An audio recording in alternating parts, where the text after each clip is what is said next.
All right, hello. Ladies and gentlemen, welcome back to the Call of Duty World League for Europe. We may have been caught a little unaware, but you guys shouldn't be. Because, of course, it's time for your game 3 of our 5 series day. It's going to be a long one, that's for certain. This one's going to be a little bit different. We've had, of course, a lot of UK teams battling it out so far, and we did see the Spanish fall as well in the form of Giants. This one is going to be the French. This time we're going to be seeing what Pulse can do up against the Brits XL. Now, first question, starting this one off, let's talk about XL as a roster, because this is one of those UK teams that are very rarely in the spotlight, I'd say. Absolutely. You know, they missed out on the opportunity to be invited to that offline event. A lot of people said they maybe should have been. However, XL, they proved their worth. They fought through the online qualifiers. They find themselves here up against, you know, a great French roster too. But XL individually, the org built on loyalty, very family-based, really to get on with. And the great thing about XL is the managers, the coaches, everything to do with them. They're like one big family. You know, there's not one XL member which you don't see with a smile on their face or anything like that. And I think that's them positive vibes showing their gameplay. They're always playing a lot, best of friends in game, and you know, you'd think that about every team, but it's not the case sometimes. Yeah, for certain. I mean, that roster kind of is an intriguing one as well. Players like Quicker, Zed, these are names that'll be very familiar to some of the guys at home, especially if you've been watching, you know, even like the very kind of early fledgling tournaments of Black Ops 3, they were turning up and delivering results there. So, you know, I think this is an interesting one, not only just for XL, but for Pulse as well, in terms of these teams that are always kind of up in the air. Like, you know, there's never really a kind of concrete top, you know, there's never a list. It's just what he says and what my mum's aunt thinks, you know, like this is, that's kind of how it's been done. But now, welcome to the World League, dude. You are going to have a number by your team's name, and that, to the most part, will be your ranking. Yeah, that's representing your team. You know, are you 3rd in Europe? Are you 5th? Are you 10th? Right. Are you not in the league? Exactly. It's as simple as that. But for me at the moment, Pulse, they're like a tier 3 French team. Ouch, okay. However, they've got the possibility to maybe go to that 2nd or even push Vitality off that 1st spot. XL, though, on the other hand, they're overshadowed for me by the Millenniums. They're infused. Right. But I think really they're coming into this lead with no pressure, few underdogs, probably not as big as following on Twitter and social media as the likes of Millennium, but they have the chance to do well. They're in there, you know, they're at home, they're playing comfortably, and I think they could cause an upset. I could see them maybe placing 5th, top 4 maybe in this league. All right, so kind of a lot of faith in XL, you're suggesting. Yeah, I mean, I'm a big fan of XL. I'm a big fan of the individuals, but for me, really, it's just the way they play and the way that they're also positive. They grind a lot, and they've always got a nice thing to say about everyone, really. You know, they'll scrim all day. However, Fringe Hardpoint, we've seen it already. Ban and Protect straight away. We've not seen the Vesper. Oh. We have seen a Protect. Sorry. You spoke far too soon. What's going on here, Phil? Get out of here. But yes, indeed, it was not the priority ban. Instead, we did see Rapid Fire taken away.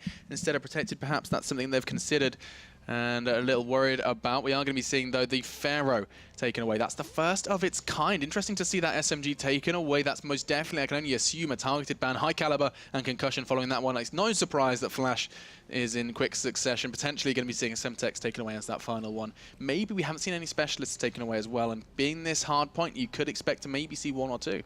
Yeah, absolutely. But we're going to go into the final one. It's going to be Jays, who is going to either ban or protect something. Surely it's going to be a ban. You wouldn't protect something on the last. I've seen it done. Have you actually? It was killer. It was from North America. Oh, it was and the L car. Something we've not actually seen though. The L car. It was something going into Black Ops 3. People were like, whoa, what is this secondary weapon that you can use? Pocket Vespa? What is this mini Vespa? But the MR6 and the RK5 have been discovered very powerful too. For me, important one there was the M8 was protected. On a map like Fringe, very, very kind of long-sighted. I've seen you playing Machine. You're a submachine gun player from what I've seen. That's me, man. How frustrating is it when you're on a map like Fringe and you see someone in that top barn and he's got an M8?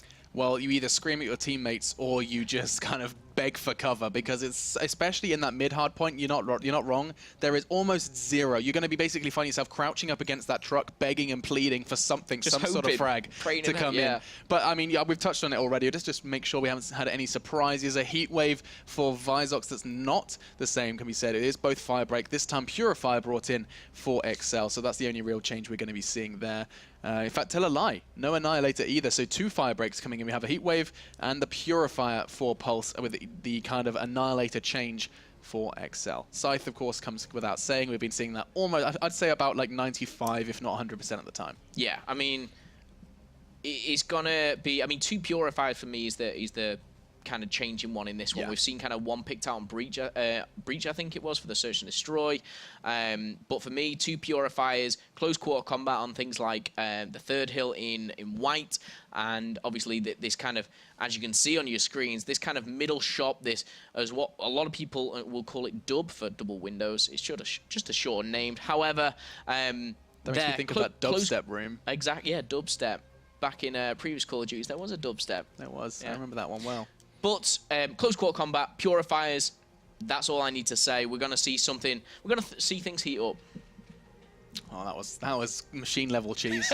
Big fan of that. Big fan. It's rubbing off on me. I'm sorry. It's only day 1, but yeah, expectations for Fringe on Hardpoint. You have to kind of bear in mind that those scrap points. We've only seen 1 instance where those scrap points became something more material. We saw like kind of a 30, 40 kind of points accumulate. We have seen that clock stop, so I'm a little concerned that it's going to be sitting at 16, 17. We're going to be seeing if that one can be resolved. But anyway, the point I was going to try and make before I got freaked out by numbers stopping is that, you know, there's only one time we've seen people actually seize complete control of middle, and I think that will be, I mean, you know, outslaying aside, that will be the determining factor in this one, is who can make that mid hard point, those points actually count. Yeah, it's a big one, and it's... Was it Splice? I'm just trying to think who did it. It was Splice against TCM. It's hard to keep track when you've seen it two times already. Yeah. We're going to see it for a third. But for me, yes, it's about this first one, who can pick up maybe 20 points off the first break. But this second rotation, we talk about it a lot, kind of going from the junkyard area to white. Yes. That's the rotation where you want to get the majority off junkyard, rotate early, and then kind of hold that back spawn behind white, because yes, you'll give the last 10, 15 seconds up, but you'll probably gain the next 20 or 30. Right. And that's kind of the rotation that's key to the Fringe hardpoint for me. But you're not wrong in saying if you can get 20 or 30 points on that first one, it really puts the pressure on the opposing team. Yeah, and you've made a very good point there. I mean, when you talk about like entrance points into kind of hard points, the one that really scares me is into white, because you basically have that staircase, the back window, and the front window. Front window can be held from absolutely anywhere in the middle. So that's usually you would expect or hope that that's going to be covered. And so all of a sudden you've got 2 entrances to watch. Yeah. That's terrifying. And that's why you want early control. And that's why people ban the Vesper. Because if you have a Vesper and you're that close to things like a window, it is like a melting machine. But you can get in there, you can set up well, and if you've got your assault rifle players edging towards the back of the map, holding that spawn and pushing the opposing team outwards, that's when you're going to be able to have full control and just kind of rack up those points slowly and surely. Well, we're going to be seeing how this one does eventually unfold. We are just resolving a quick technical problem. As you saw for yourself, that clock was having absolutely no interest in kind of continuing to count down, but it does give us time to kind of take a little bit further stock of what we have witnessed so far.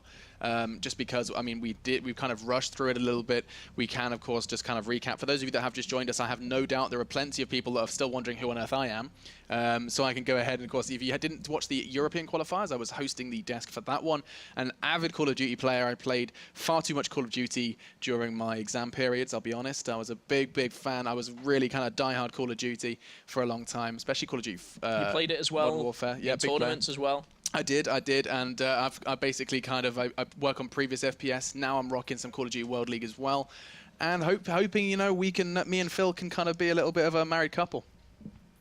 I was hoping we could just work together, you know, but married couple, we can go with that. A casting team needs to be close, Phil, and I'm suggesting. Okay, I'm willing to take. I'm willing to take that next step. Okay. When are we getting married? At Champs. Right. Okay. There you go. There we go. The go. date is set. 2016. We are. See you there. It's this year. You see, he's getting a little red. He's like, oh God, no, what have I committed to? I've never been now? proposed to before. I will be honest. There you go. I mean, I'm glad I could be your first. Yep. Anyway. Yeah, anyway, we are still loading into this one. I can kind of cast my eyes over to the screen, and all I see is players not joining lobbies. That's what I see right now. So we can just safely assume that we've got some time to chat. And the point I want to start with, let's just go ahead and recap the day. Yep, so obviously kicking it off, Infused dominating But we've said that like 900 times. Okay. Let's just try and like shed a little bit more light on what Giants brought to the table as well. Giants, for me, they showed their worth in Search and Destroy, for sure, and I'll put that straight away. But going to the first map on Hardpoint, they just seemed like when they were set up, they were comfortable. We saw that on that junkyard on Fringe. They were comfortable. They could hold Infused off. The XR2s was out. It was all looking thumbs up. But as soon as Infused kind of infiltrated them, they lost all composure. And that's where I think they lacked, and that's where Infused kind of just said, this is where we've got them. We've got them here. Let's take control. And they did do. But for me, Giants can bring a lot to the table. And, of course, Infused, possibly a top 2 team already, hard opponent for game number 1. Yeah, it was a tough one to start with. I don't think we're going to be taking too much away from, our expectations surrounding Giants from that one. One individual I am going to highlight, and that's just because of not only kind of his specialist choices, but the way he was playing with his Kuda, it was UFO. Yeah. He was a standout player to me, of course, on the losing side. Of course, there was 1,000. I was about to say 1,000. There was 4 standout players from Infused, if I'm honest. But on the Giants side of things, UFO was definitely one I kind of want to keep a keen eye on as this tournament does progress. I say tournament, this league. Keep forgetting, this is, of course, the World League. It's just day 1 for us, and it's just a taste of what's going to be available Tuesday and Wednesday every single week, leading up, of course, to the finals on every region, and then following that, a COD Champs at the end of our second stage. Yeah, and that is something to be excited for. Right. But we've got a long time between now and then for sure. And then just kind of going on to the second game, TCM and Splice, you guys I'm sure have just seen it, but a couple of you won't have. It went down to the last map. TCM obviously kind of fighting their way through, but the hard point, it went down to the wire. It was back and forth. It was Splice again. They just seem to have edged it. Bance with that HVK, that Mana War he was using. Yeah. He was the star player for me going into the second map. Yeah, and I mean, that final Search and Destroy was just, a very one-sided affair. It was really, really kind of crazy to see just how much control one team can take. We are, though, back into the ban and protects. It is going to be Excel versus Pulse, in case you'd forgotten. The bans and protects will be the same, I would hope. If we see any change, we will alert you, but it will most definitely look to be going that same very way. Different order, but the same things being taken away. And it kind of reminds me that we did see a Fairy ban just once, not in this game, in the previous one. Oh, no, it was in this one, excuse me. It was, right, yes. The Fairy was taken away, and it surprised me. I wanted to talk about that a little further. And it was Azox who's managed to choose this. Right. Azox, for anyone, a seasoned veteran for Call of Duty, France. He's played internationally. He's played at previous Call of Duty championships. He knows what it takes to be the best. But teaming up here with Agony, also a seasoned veteran, and then obviously Jace and Versiot, maybe a little bit lesser known, especially in the French scene. Yeah, and you know what? We've already seen what TCM can do as unknown. I'm going to put those in kind of air quotes now because they are in the Call of Duty World League, but unknown to some, and I'm sure that won't be the case for long. We are going to be seeing those specialists get picked up, and as you may have expected, we are going to be seeing the kind of fire breaks come in, the variations of the fire break. 2 kinetic armors this time. Did that change? I felt like we had a... Oh no, they're at the top. Different people have them, but it's the same specialists, as it's going to be Purifier and Heatwave. If not, different people, different order. Yeah, it's just changed up a little bit, but everyone has chosen the same. The good thing is people are saying their classes are ready already. Zed and Brain are on top of it, as well as Azox, as they should be, because they've just edited these, of course. Yeah. Maybe having second thoughts, though, going into the hard point. A lot of thought goes into a game of Call of Duty, and that's where I think you go from good to great. I mean, yes, you can run around, your gun skill can be phenomenal, but you've got to have kind of the intelligence, the power behind it, just to make certain plays or certain choices in your perks, your setup, your attachments, to just be that little bit better. And we're going to be seeing who is the better side as we do eventually load on in to Hardpoint. Fringe Hardpoint, you guys know it. We've done it plenty of times before. This, however, is going to be the real proving ground for both of these sides. I think there's a lot of question marks surrounding both of them. Excel's chance to prove themselves. Pulse, of course, always going to be that kind of French team that doesn't get as much attention as teams like Vitality. And it's their chance to really kind of demonstrate their prowess, and we're going to be seeing, of course, played out on Hardpoint. Just a reminder for everyone, if you are new, of course, welcome to Call of Duty. We look forward to having you, and we can explain a little bit about Hardpoint. Yeah, so Hardpoint, 250 points will be the maximum you can gain up, but only 5 minutes to gain them, of course. People will be jumping on and contesting that hill, but main thing is there is no respawn at all. It is disabled. As soon as you die, you're ready to rock and roll. You'll have a different spawn, maybe away from it, but you can get straight back into the action. So And the time change. I just want to make sure you can touch on that. Yeah, the time change for hardpoint is really important. So basically, the only time where it's going to tick down is when no one's on the hardpoint, or if you're both on the hardpoint. Other than that, that time, like for example, the time is ticking right now. For example, slides in and that will stop. But let me see what I can do and who we're going to jump on board with. Let's stay on board with XL and Nolson being the anchor here for this MA. Of course, it has been protected.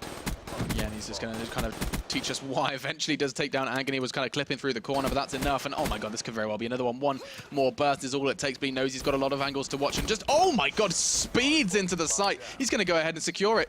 Quicker was the one picking up those frags, and he did so in a rather quick fashion, believe it or not. Now they are pincering in from either side. Two on either kind of north and south sides of the map. We're going to be seeing who kind of draws first blood again. It's Nolson, and I mean, I'm quite happy we've stuck on board with him because he's picked up 3 frags, and 3 very important frags at that. Yeah, and of course, gaining even closer to the experience point that he needs to unlock these score streaks. He's already on the rotation. 5 seconds left to go. If he can get the plus 100, it'll be even closer. One thing that interests me about Nolson, he's got the talent in his back pocket if he can reach it. That's a big if at this point in time, but still, we're going to be seeing as XL have taken a fantastic start, both kind of finishing off that one with 40, now into the second Junkyard hardpoint, and they're starting to cap it with a real kind of degree of confidence. They're getting rained down on by Zed. Look at this. Oh. That's too quick. Finally, Azox does shut that down, but the damage is done. Look at this number. It keeps on ticking, and so far, Pulse, that one is rather intimidating. Yeah, and I mean, Zed, massive factor here, as we see Nolson picking up those score streaks. He's going to get taken down. The Talon will not be unlocked. However, going on board with, let's see what Pulse are doing right at the moment as they broke the hard point with Versiok, picking up a double kill. Yeah, that's a step most definitely in the right direction. They need to kind of pick up all of these, just pocket these, and I think XL are going to let them as they do start that rotate to that third hill. It is, of course, going to be in that White House, and I mean, you said already just how important this one is. This is the real crucial hard point where you can see that lead grow. Yeah, and as there's only 5 seconds, I'm just going to bring up the mini-map here. The important thing is to get your players at the back right-hand side of the map. Pulse has got a very, very good spawn here, but Zed and Quick are doing everything to stop them. Zed now has the score streaks and the kinetic armor available. Isn't going to use it just yet. Does make 1 kill. He's going to make the second. Wow, Zed's 14-3. The power of kinetic armor. 2 players hunting him down, and he just laughed it off. Now whips out the HCXD. He's going to go on a little bit of a hunt. As he's actually going to... Oh, he could very well take a big kill here. He does. It's going to be Jay-Z, as he's got more than 99 problems at this point.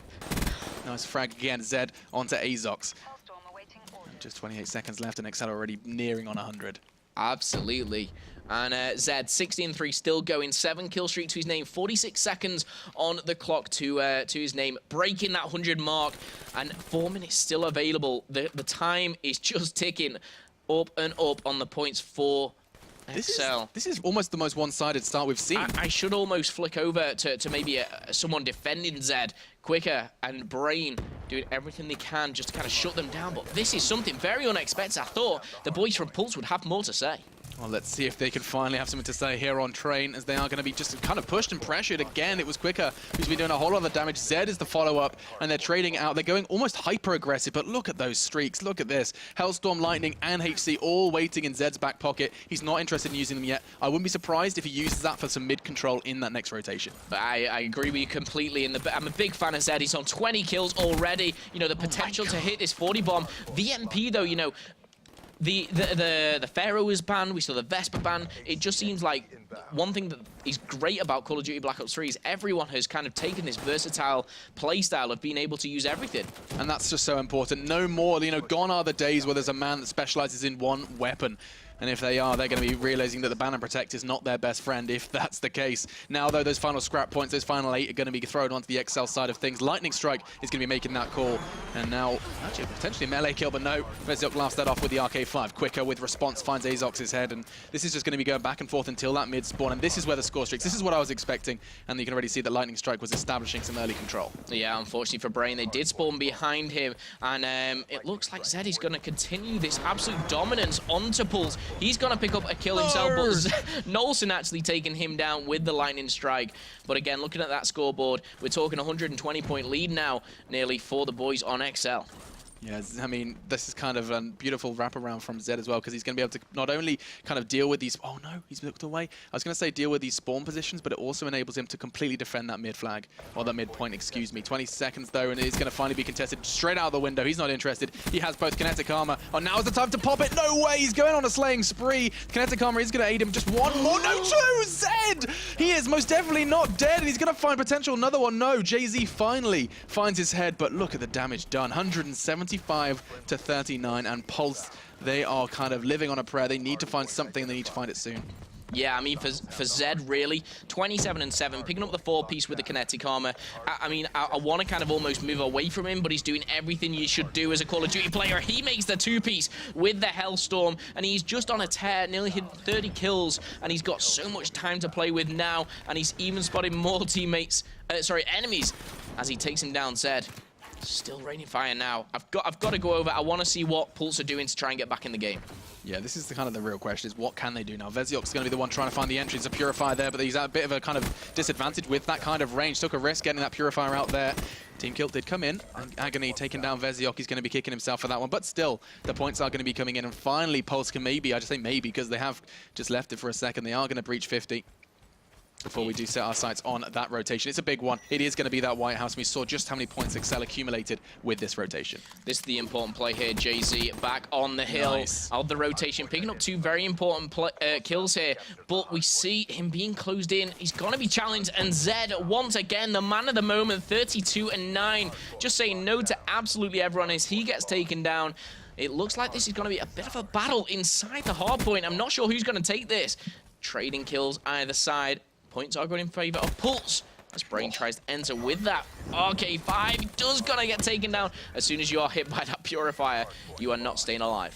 Yeah, and it's so brutal, especially when it's at such a high range, just right at the peak of the Purifier's range. Oh, proning in the grass, he's hard to see, and you can tell Brian was a little doubtful of that positioning. It was either the window or the grass, and it was the latter. Okay, and Brain still holding this anchor. Let's see if there's anyone a little bit close to the action and quicker. And Nolson heating up here, getting a couple of kills themselves. But this is just dominant here. 212, of course. It is first to 250. I don't see the time coming into play here. And with only 30 seconds needed, XL are going to rotate now onto the trains. Yeah, it could very well be this final hard point if they hold it nice and clean. As XL already digging their heels in. Zed gets a crucial frag. That's going to be just the one man. In fact, he got 2 there. Agony went down as well. He's holding the perfect angle to catch one by surprise. Takes down Azox, and it doesn't look he's stopping there. The lightning strike does connect onto Veziok, and he is just going hunting. He's got his cap on. He's got his deer stalker out.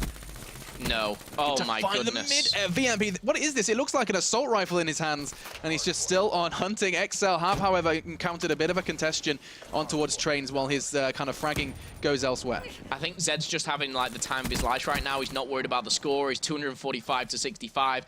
Absolutely tearing up with 41 kills. Yeah, 250. XL are going to be picking up that win to 65. Where on earth were the French in that one? The strongest, most influential lead from one man especially, 41. As this one ends and maybe sets the pace for this best of 5, as we're going to be setting our sights then on map 2. What a quick finish for XL. Yeah, it was how to play Fringe Hardpoint, and right. I pressed the scoreboard up. I was looking at that top right-hand corner, and we saw, you know, yes, Zed was doing great work, and we kind of highlighted him through the game, but that was nothing to take away from Quicker, Nolson, Brain as well. They were just kind of so consistent, putting up double kills. They even had score streaks of their own that they were raining down on. Those Hellstorms were coming in as well. And for me, the French just looked like almost shocked. I don't think that Pulse came into this thinking, you know, they were going to get dominated so much. No, absolutely not. And this is going to be a kind of a real wake-up call for them.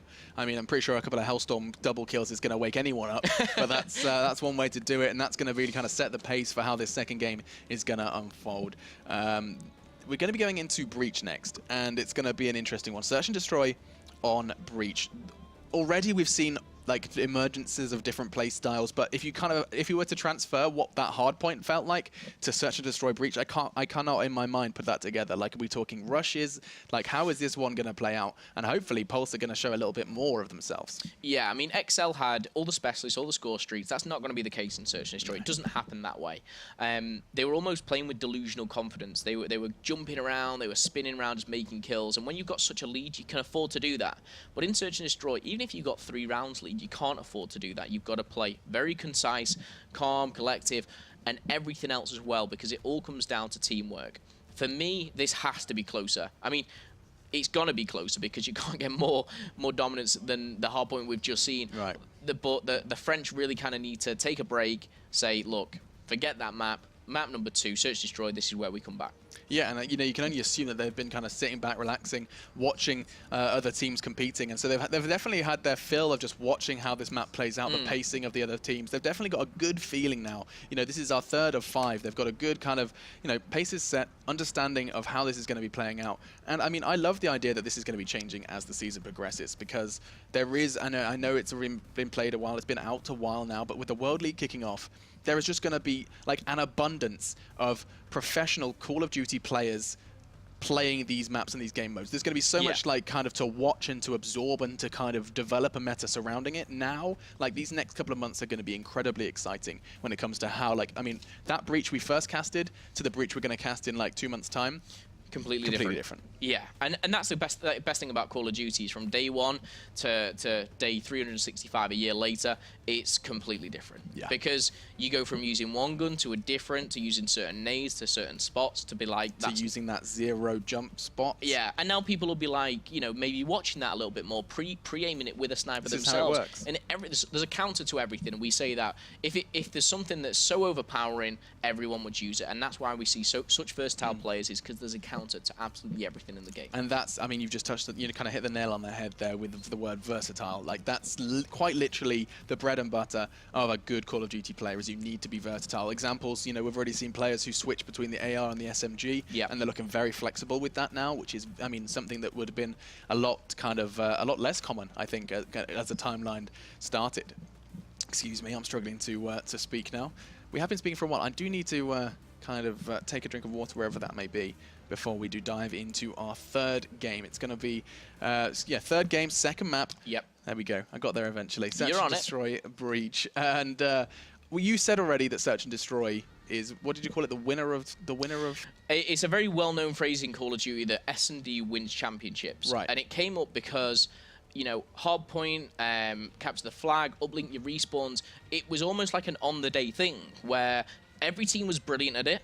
And this is going back to, say, Black Ops 2, and, you know, whoever does it better, who wins it. But Search and Destroy, because it's 40% of the game, if you're a good Search and Destroy team, you can, you know, nail down 6-2s, 6-3s, and be winning both attack and defenses. You only have to pick up 1 spare respawn. And, you know, it is true. I mean, we've seen teams, I think it was, you know, back in 2-3 years ago, went through teams getting through to winner bracket finals, only winning 1 respawn of each series, but nailing every single Search and Destroy. That I think it was Mad Cat's team. I think they won like 7 Search and Destroys back to back or something like that. Wow. Technically, I could be making these stats up completely, but I'm not. Yeah, they are in there. They're in there somewhere. But yeah. On the point itself, Search and Destroy is so important. We're going to see it now as well. But for me, it's going to be a lot slower pace, a lot closer, hopefully a lot closer anyway. Yeah, and while you're at it, while we are loading into Search and Destroy, why don't you let us know, what do you think of mine and Phil's marriage? Do let us know with the hashtag CWLPS4 and throw that at COD World League. Also, let us know if you're going to be seeing more from Pulse, and if, you know, that was it. That was the showing from the French, and that's what we have to expect from them as time does progress. I'd like to think we're going to see more from them. I really do. If I was on Twitter, I'd be going, I'd be atting the players and I'd be going, look, step it up. Search and Destroy. This is your game mode. The French have always been renowned for their Search and Destroy play as well. For playing differently, playing either super aggressive. That's like the likes of your Agonies and your Targets. Whereas your super defensive players, which are on Search and Destroy, and that's why they're so different, is the likes of, say, your Loan going back in the day, and maybe even Azox. Azox's more of a defensive player. So you have this kind of balance, this symbiosis between the two of them. You have very specific roles, and I think more your British playstyle is normally kind of like, let's stick together, let's kind of move as a team, let's move as a squad. But I am rambling on. I do feel it's relevant. It probably isn't. Relevant ramble, man. But that's a good name for a series. What I think I'm getting to the point is, I want Pulse to come out fighting. I want them to come out. I want them to say, yep, you've just battered us. However, this is our game mode. And this is their game mode. This is their map. It's Breach. And we're going into that ban and protect. And no surprises here. It's Search and Destroy. Overkill is going to be the one taken away, as well as Overdrive. Two very kind of influential bans taken away. It's good to see that we aren't going to be seeing any of that kind of overkill play. So many players can be so influential when given that flexibility of both SMG and Sniper. Rapid Fire and Shiva. Yeah, Heatwave taken away as well. One thing we haven't seen, and I think it would be the first time, is High Caliber. It's always one which is banned, and it's purely because that High Caliber gives you increased damage when the headshot is given. And there it is, Nolson. You spoiled my hopes and dreams. But the HCXD car, that's the first ban we've seen of it. And in Search Destroy, very, very relevant. Yeah, and I mean, we can just kind of highlight just how powerful it was. If you just looked at the previous games of Search and Destroy, we saw HCXD after HCXD picking up those frags. And the fact that it's so flexible, of course, the HCXD can mimic the movement of a player even more so with these jumps and the wall runs. So that's where it's really scary, especially on a map like this where there's all those sneaky wall runs and routes to where you can really, like, holding a bomb is so scary when the enemy does have that RC car. Instead, though, it is taken away and it's time for the Specialist draft. Okay, active camo either side. Interesting pick from Zed. The man of the moment here on map number 1 using Glitch. I think he's trying to entertain us in one way or another. I'll be sure to be checking him out as Psychosis and Kinetic Armor are chosen by Pulse. Brain, though, picking up the Psychosis. Mirroring JZ. Agony also using Glitch. You know, we might see some glitch. Well, we will see some glitch gameplay. I mean, we saw a glitchless Search and Destroy on Hunted. This time, 2 of them, Agony and Zed, are going to be making the plays. Yeah, but mirror match there. All 4 players either side choosing active camo, Glitch, Psychosis, and Kinetic Armor. One thing that I would like to see, as I've not seen in the previous title, I want to see Psychosis used at a specific moment in the map where it's like, yeah, that was the right moment to use it. Right. Rather than, you know, I'm just going to kind of maybe use it here. Hopefully it'll just draw someone out. I want it to really be a game changer. Yeah, and I mean, especially like in a 1v1 scenario, there's always that interesting kind of factor where you know where your opponent is, but then suddenly 4 golden men start sprinting towards you, and you just have to kind of make that decision. Yeah, you panic as well. I mean, yes, the golden men. That's what they're called, man. Yeah, I mean, you don't want to shoot them because you don't want to reveal your position, but it's like, do I shoot them, do I not? And if you take 1 millisecond too long, it's like, I'm not going to shoot. Oh, I'm dead. Yeah. It was a real guy. He was one of them. Yeah, exactly. Like, I love the idea of popping Psychosis and running in front of them. Like, no one's going to shoot the front guy, right? Well, I usually do, but that's usually my downfall because I shoot the front guy. It goes drone killed. You're like, oh. Yeah, and then I'm just like... Clone killed, excuse me. Damn, I should have gone for the one at the right-hand side. Sneak, we're running on the wall. Yeah, because those what are they called again? Clones, there we go. Clones. Golden men. Golden men. Golden men / clones. You know, it's kind of interchangeable. But we are going to be loading then into Breach, Search and Destroy. It's our second in the best of 5. Quicker, Zed, Brain, and Nolson clashing and butting heads with the French, Veziok, Jays, Azox, and Agony. Loading and then into this one. I mean, editing score streaks, you know, those 3 seconds, you may be laughable, but actually we saw some kind of a huge abundance of them in the previous game types. Search and Destroy, it's more of a case of, is he going to get the HCXD or not? But it's all gone. For me, potentially you might see more darts.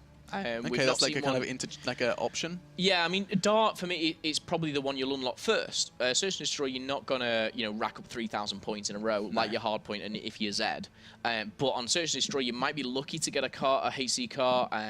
But if you get a dart, I think dart is something I specifically use, and I really practice with it because you've got to be very, very specific. However, Breach, Search and Destroy, 6 rounds, 5-second plant, 7.5 defuse.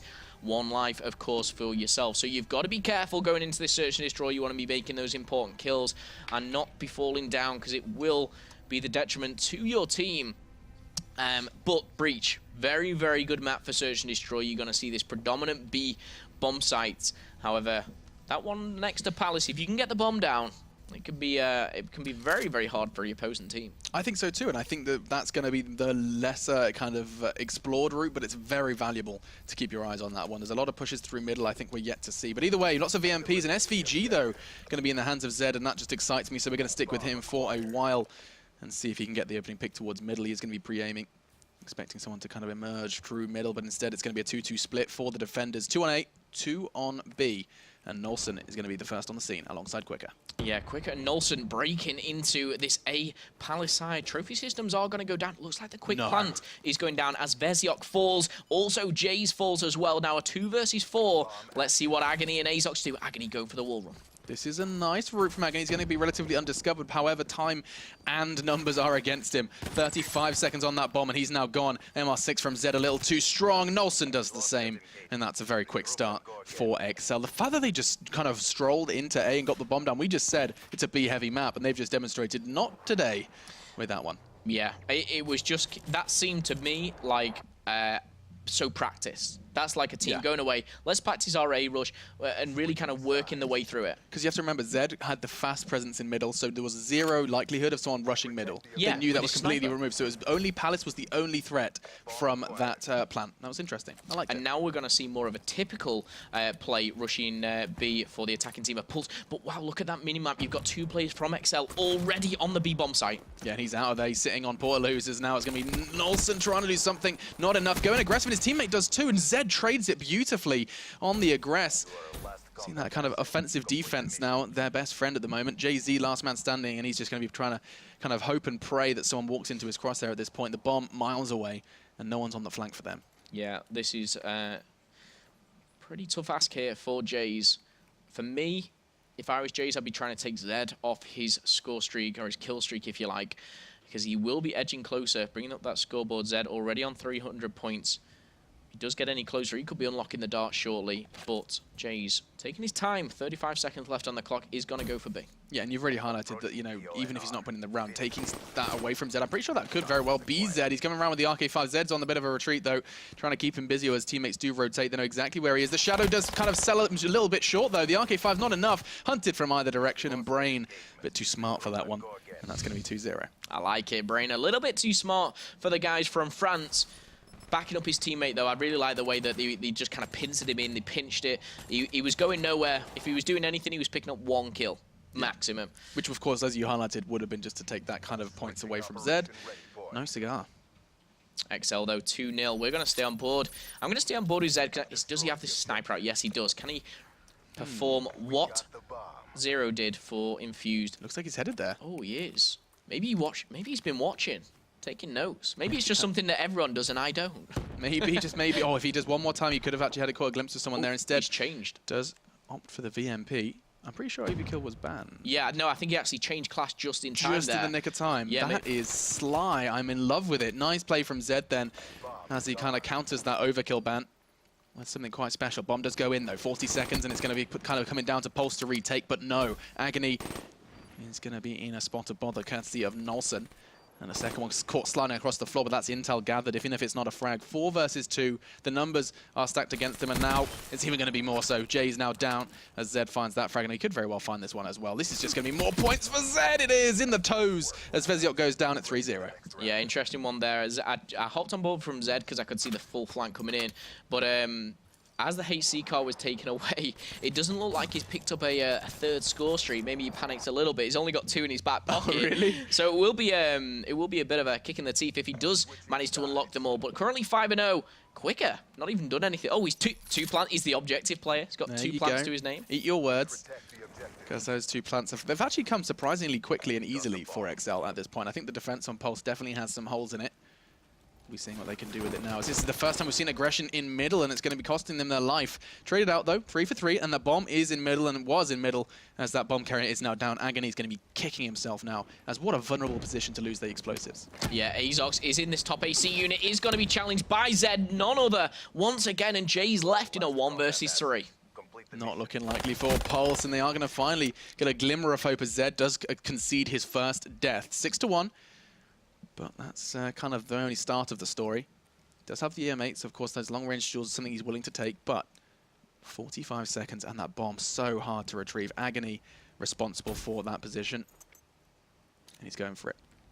Bomb is in a bit of a tricky situation, though. He's got to pick that up. He's got to get the plant, and it might be seen by XL as they're both in A. Yeah, this is a nice position being held by this one. They're actually holding it externally. They know he's going to have to cross at some point. They get a spray. It's going to be the kill for Brain.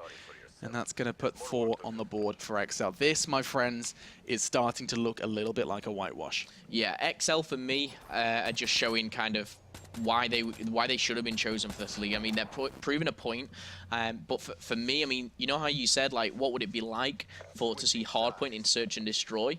It is this, and we saw Zed on that final kill cam. He's just running around with his such confidence, like almost delusional, that like I'll just jump around and kill him, and he's doing exactly that. Is he still using this sniper rifle? No, he's not. He's opted for the M8 this time. 6-1 though. Put up some top fragging for his team. Same priority though. He still wants to clear out middle. Doesn't matter what's in his hands. Middle is his job. And actually he's going to be in a spot of bother. Didn't panic. What was that? Quicker just takes down 3. Brain takes the other one. You blink and you miss it. We most definitely did. But I mean, Quicker just absolutely demolishing there.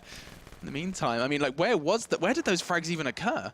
I think Quicker slid into the middle, picked up 3 as I was watching the non-relevant player.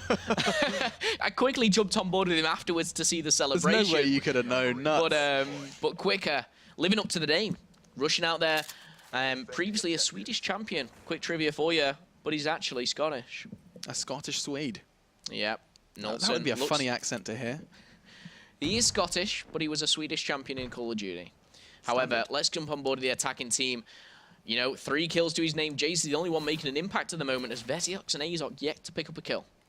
And then again, Zed draws first blood. He gets a second as well. He is just constantly collecting scalps at this point. Agony and Veziox, then the 2 remaining for Pulse, and this could very well be a clean sweep. He has glitch available. Yeah, Zed is on the hunt. Look at him. He's not moving. He has glitch. He's 5-0, and this is the kind of confidence which he's just not seen in Call of Duty. He's seen gunfire, and look, he's turned around. He's heading for them. I should be watching the attacking team, but look, he's shooting an assault rifle kind of range with his VMP, finishing things off there. 6-0.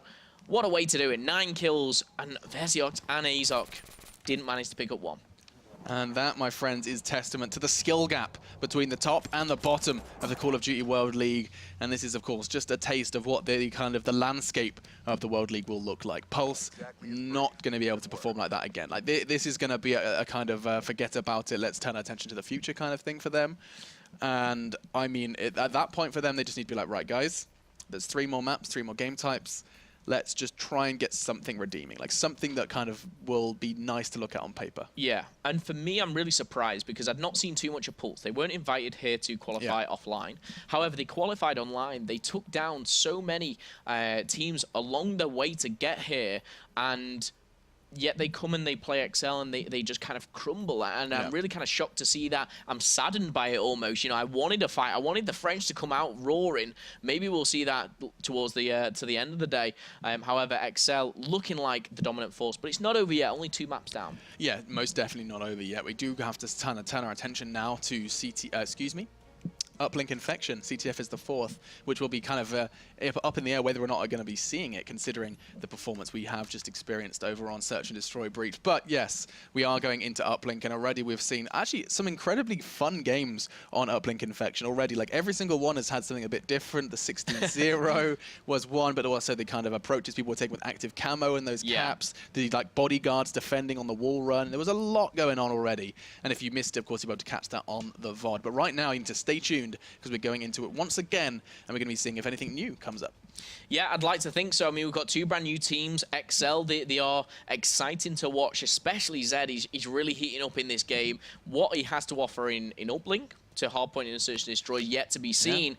Be excited to see. But I think his other 3 teammates, Quicker, Nolson, and Brain as well, they just kind of are seeming to play around him almost and just be like, yep. You know, we'll do our thing. You just kind of go crazy and just kill everyone. Will it work in Uplink? I'm not too sure. I'd like to see. I say it again. I want the French to come out fighting. I want them to come back. I want them to, you know, make an impact and maybe take the lead at the start of this Uplink.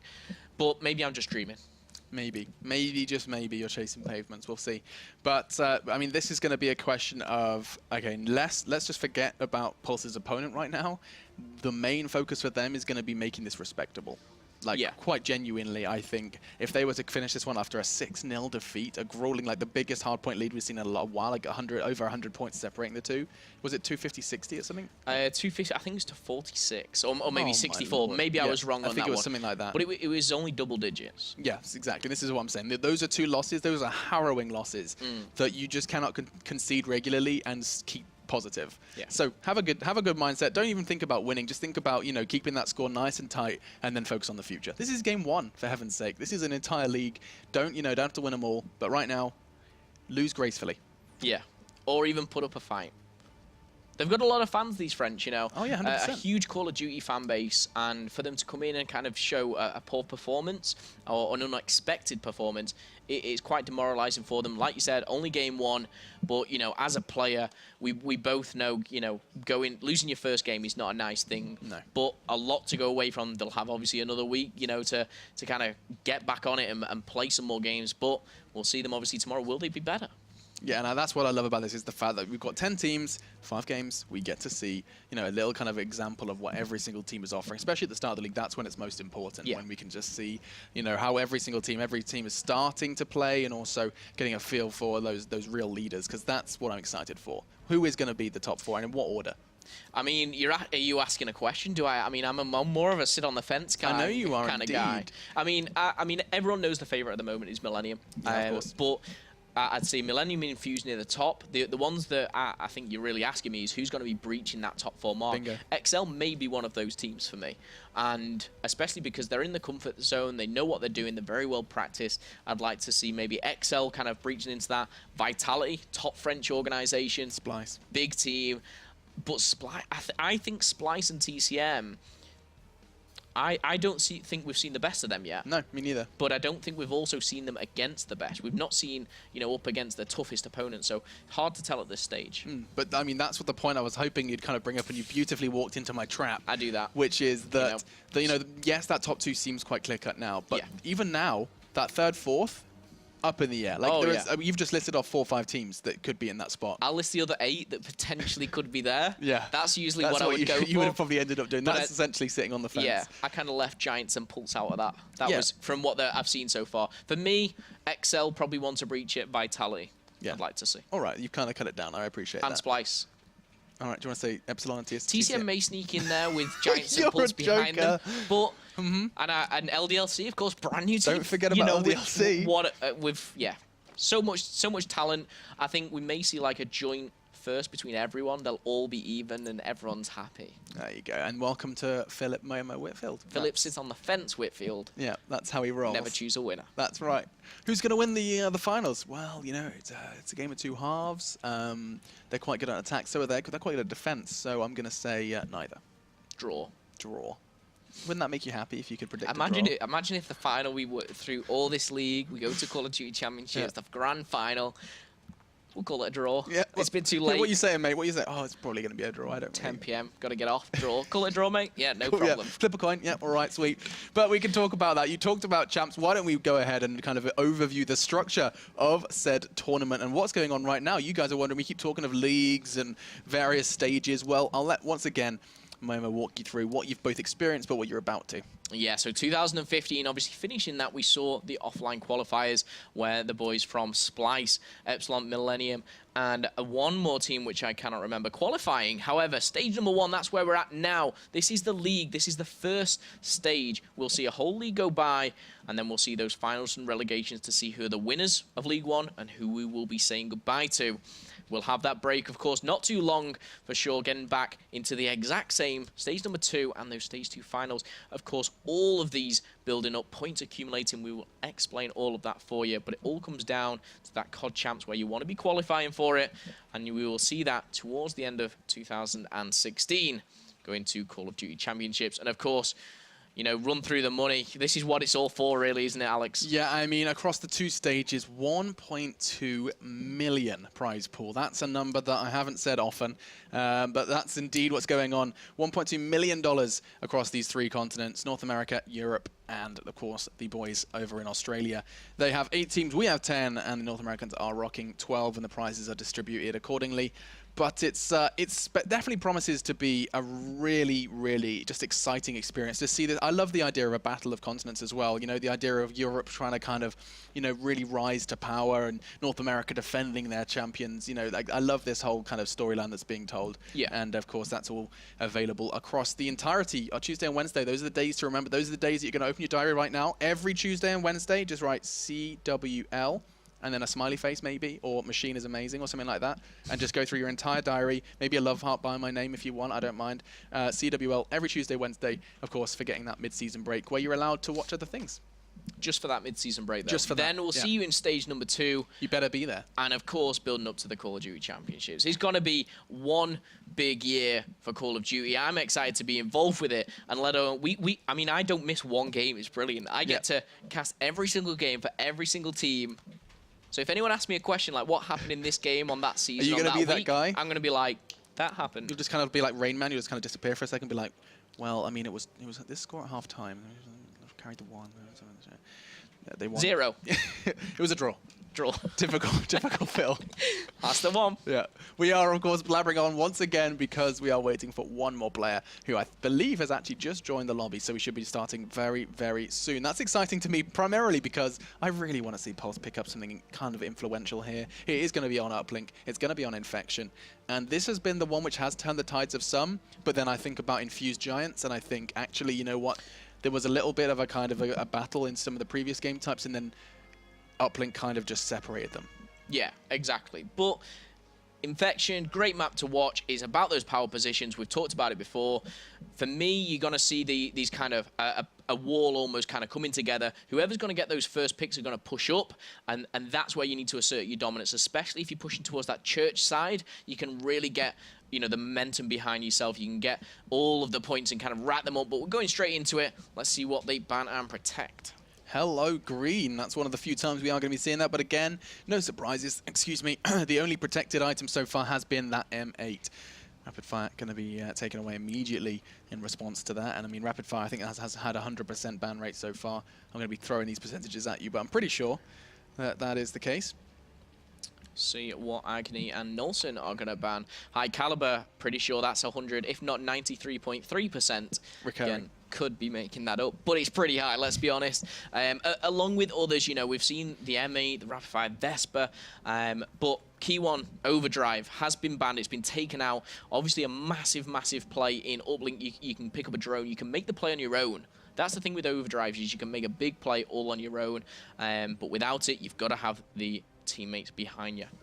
So what's interesting to me is that this kind of Vesper ban, it doesn't need to come at the start. Like, some people, like, they'll leave it to the middle and hang on a second. A new ban, one of the first I think we've seen of its nature, active camo, is going to be taken away by Brain.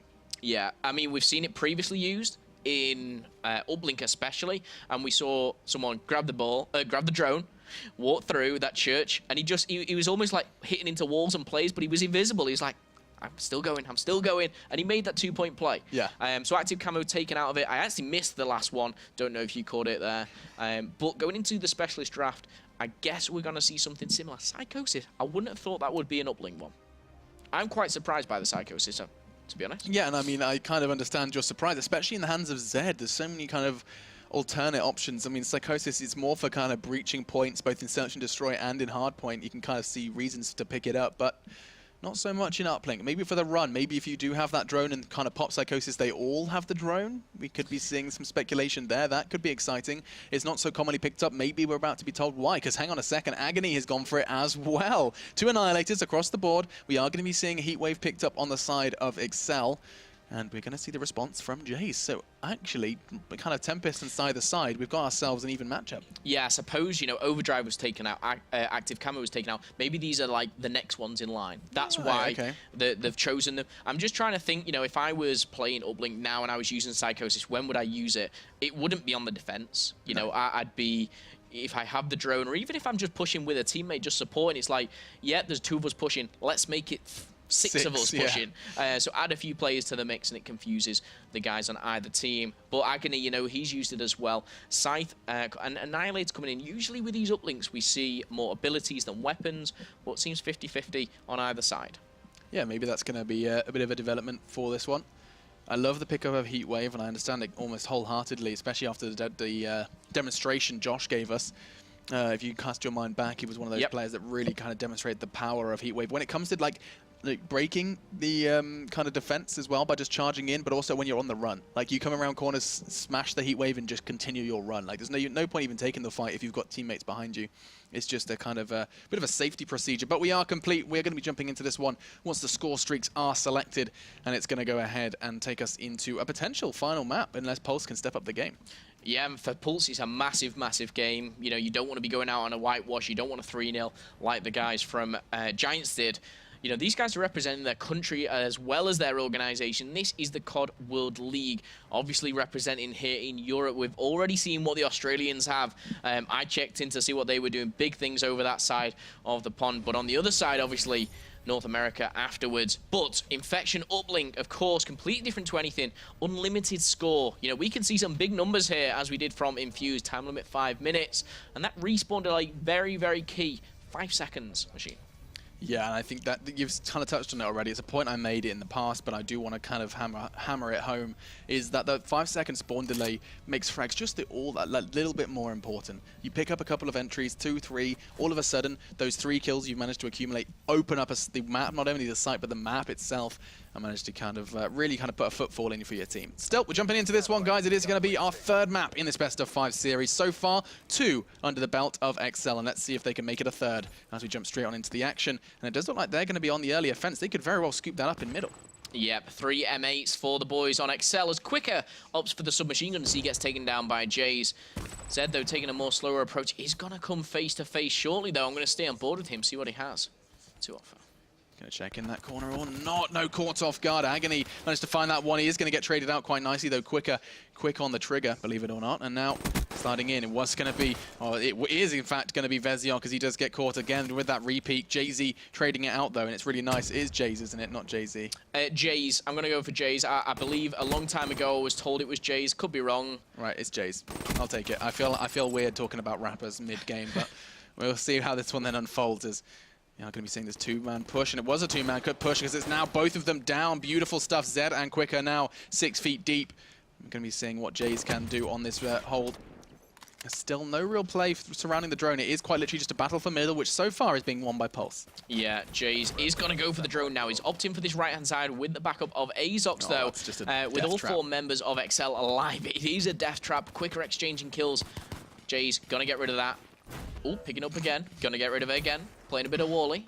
Yeah, indeed, or Red Arse, as we used to play in school. Now, though, Zed, with our RK5, is going to go down, and we're going to have to see how this one does continue to unfold. It does feel like a bit of a deadlock. Who's going to break that? Maybe Quicker and Zed. There you go. That's those entry kills you were looking for. And now the tide is starting to turn. XL seizing control, and look at the speed in which Quicker is making towards the score. It's 1. He was potentially considering a 2-pointer, but the threat from Azox and Agony was a little too strong, and XL take the lead. Yeah, I love this play because XL have been able to sacrifice, you know, all 4 players. Yes, we've made a point. We're on the score sheet, if you like. But look at them. They've spawned up. They've got their line. They're defending well. And Zed, again, taking down one. Stay on board with Zed. He's popped his Psychosis, and it's enabled him to pick up another kill alongside Brain. Will he pick up the 3rd? No. Azox shutting him down. Brain, they're 1 and 5. Let's see what he's doing at the moment. Not picking up the frags he should be. Yeah, let's see if he can change that. He's kind of casting his eyes towards all the right places, and he's going to perfectly catch out Jay. Not enough to pick up the kill, though. In fact, he's going to go for the repeat. And oh my god, he should be dead. Finally gets there. A little bit of a whiff from him. He still had 4 bullets left in his M8 before he switched, but there you go. Azox deleted. Finally traded out by Agony, but that drone still is not going to be touched. It does feel like, you know, even though they hold mid-control for so long, and Quicker's behind enemy lines just for a second before he is eliminated. Jay's responsible for that. 2 minutes left on the clock, and Pulse yet to really kind of cross the border into enemy territory. Yeah, great play from Quicker there. Getting behind enemy lines, picking up a couple of kills. He's the SMG player on this uplink. Nolson, though, trying to lock down this power position that we keep talking about, this sandbag stairs here. He's going to pick up 2. Drone is in the hand of Quicker once again. If it goes any further, I'm going to jump on board with him. Yes, I am. Here he is. Heatwave coming in. He's going to make the 1-point play. He's lined it up. He's practiced that a few times, I can tell.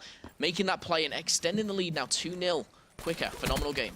Yeah, and the beauty of this, though, from, of course, Pulse's perspective, is 1 point. You can go ahead, run it in, run it home, and you can immediately equalize. We saw an example of that in our previous game. And, you know, all that hard work, those 2 plays you've made can be completely nullified by 1 good run.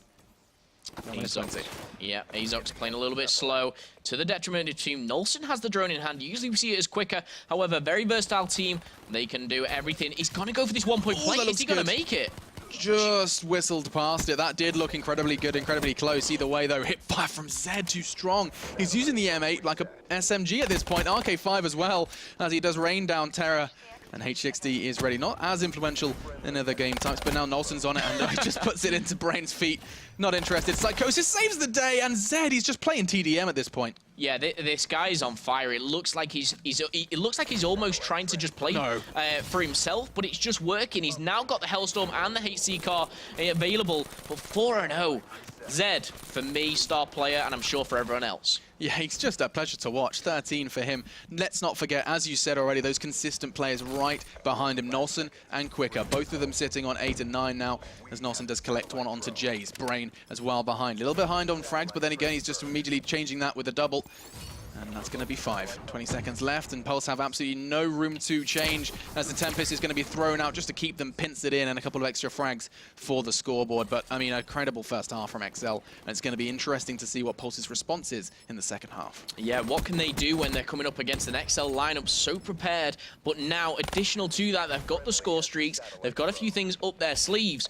But we saw Infuse do the exact same on that side. I honestly feel like once you've got control of that church spawn, once you're pushed up as a team, it's quite not easy to hold, but you have kind of the cover that you need. I think you're right. I think it does all come down to not only the side, but also to that mid-battle. Like, if you are on that church side, your entire priority is not battling from church. You want to be ahead of that. You want to be in that power position, as you've dubbed it, you know, towards sandbags. That's where you need to be in order to pick up the win. And we are, as you said already, seeing a lot of score streaks on one side, but, I mean, a little bit of a silver lining for Agony. He does have the Psychosis, and it could enable him to take early mid-control. Yeah, Psychosis is available for Agony. Hello, HCXD. Don't know what he's popping here, but Nolson picking up 2, Quicker and Zed combining. I wanted to stay on board with Pulse purely because we've seen so much of XL, but it's hard to do when XL are in such good form. Oh, Nolson does get taken down. Veziox says no to him. Let's see what he can do because the drone is so close. JZ, everyone had jump on board with. Can Azox do anything? Or Veziox. Oh no. Let's go back to Azox. Just give it up. Give it up. Brain, though, does find a double. This could very be another one for Azox as he just struggles to get off the starting line. And XL have started to get out the nails and load them into Pulse's coffin. 7-0. He's still on the hunt. He's got a good read on where these players are coming from. In fact, he's still on the aggress. He's like, great, you can be in my spawn, mate. That's great because I've gone and got the bomb. It's not the bomb, Alex. It's a drone. However, I mean, I didn't even pick up on that. Quicker does make 2 really important kills mid-map with the VMP. Gets the drone, plays it up forward, makes another. Is going to make the 2-point play. And it seems to me that the side hasn't been a factor for XL. What they're doing here is exactly what they did on the church side, but they're pinning them down on the rock area of this map. Yeah, we're also seeing a similarity between this and the previous one with Infused, where it's that same play. You sprint into mid and immediately turn around and throw it towards the objective. Yeah. You basically get a big head start. It's a lot of ground you don't have to cover on foot, and it makes a lot of sense if you want to play this smart. Yeah, now Jays has this heat wave available. One thing that I would say is Agony still got his Psychosis. Yes, he has. We've seen time ticking away, and don't forget these things recharge. For me, you've seen the likes of Zed when he has his Psychosis. He pops it straight away. He gets it out there. For me, Agony's just keeping it in his back pocket, which isn't really doing anything. Well, that's going to be one clone down. A second one passes him by, and Psychosis hasn't done enough. Oh, he had a Psychosis of his own. I was expecting to see kind of Psychosis v Psychosis. Instead, Jace finds a nice frag onto Zed, finds his head. I don't think he's going to be finding a second. I tell a lie. Quicker was caught with his trousers around his ankles in that one. And this 9-0 is just burning. I mean, it's burning fast. 2 minutes 40, and Pulse have a huge lead they need to destroy. Yeah, Agony doing everything he can. When you're 9-0 down, 2 minutes 35 left, what do you do? You know, it's a big ask. However, French, I'm sure, will not be giving up potentially the last map here. Jay's all alone. I'm going to flick over to the guys. His Brain picks up the drone himself. He's getting the backup that he needs, but Nolson and Quicker fall. Brain now in a bit of a predicament.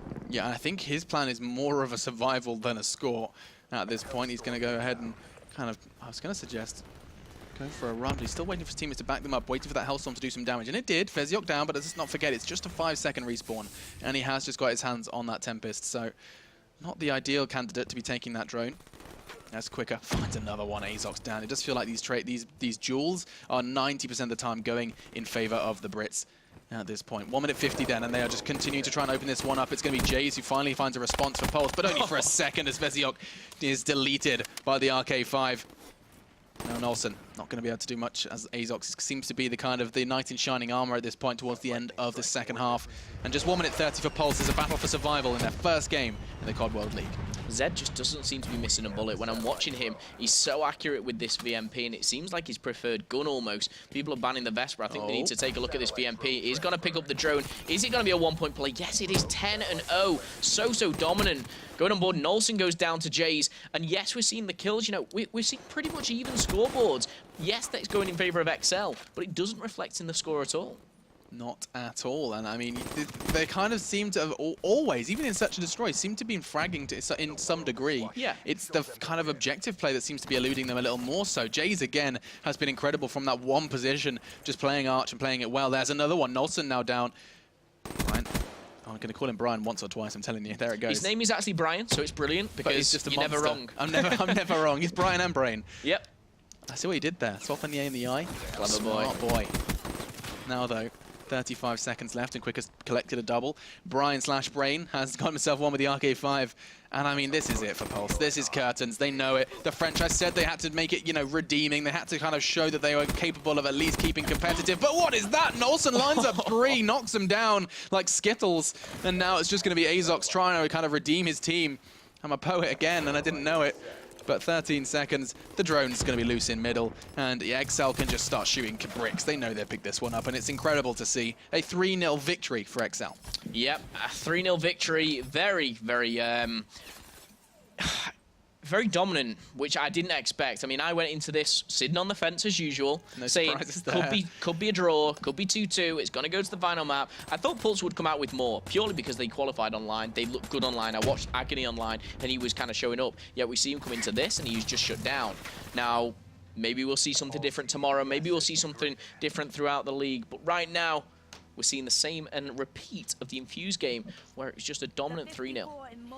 And dominant 3-0 indeed, and that of course kind of leads quite nicely into our 4th and 5th game we're going to be setting our sights on shortly. I do want to address a couple of points though. Point 1, great to see XL in good form, but I want to ask you, how much can we really tell about XL's form from that game? Was that just Pulse playing poorly, or was that a good sign of things to come for XL? I think it's a good sign of things to come from XL. I followed them from when they were almost brought into the Call of Duty scene as a team. Now, this was about a year ago. Okay. And Zed in particular, I mean, he's been a star player today, but he's been there from the start. I can't remember Zed being on another team than XL. So he's kind of rose through the ranks with the organization. He's brought a few players on board as he needed to, and they've grinded hard. They're known online to play a lot, to put a lot of time in. Okay. And that's what you need. When so much money's on the line, why not? You know, as you said, it's a lot of full-time job for these guys at the moment, and they could be earning a lot more money, but definitely a sign of good things to come. And I really think they can kind of almost throw a curveball at the likes of Infused, Millennium. I think they take maps off them. Whether they take the victory, not too sure yet. I'll sit on the fence for that one. Yep, absolutely. But I think they'll do well. I think we're securing top 5, which is right in the middle. Slap bang in the middle. No surprises there from Momo/middle of the pack. He's going to be keeping this one nice and kind of, I'm going to say equilibrium. That's a nice word. 50-50. I'll go with it. Yeah, it's fancy. Either way, though, that does wrap it up for Game 3. And that leads us nicely into our next game. You can see it right there. Epsilon versus LDLC is going to be our next one. And it's going to be a lot to discuss, and I don't want us to touch on too much, but I mean, some roster swaps, some new organizations. There's a lot to address between these two guys. But before we touch any of that, we're going to take a quick break. While we do so, guys, do be sure to head on over to Twitter. Hit us up on social media on what you're expecting to see in this game. Epsilon versus LDLC. Using that hashtag CWLPS4, you're going to get sick of that letter to number combination, but do hit us up and let us know. For now, though, we'll see you in 5.